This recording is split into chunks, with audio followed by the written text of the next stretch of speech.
Hello guys! Welcome back to my YouTube channel!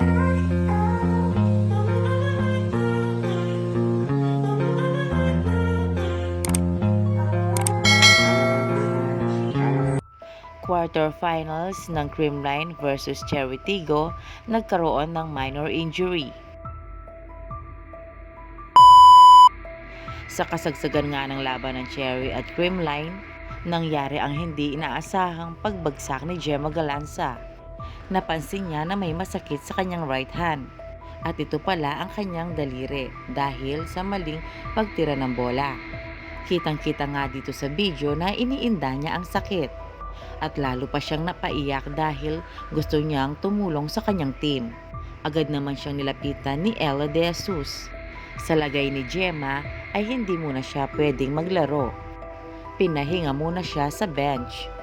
Awang-awa nga ang mga fans ng Creamline kay Gemma. Siya pa naman ang laging inaabangan nila sa loob ng court.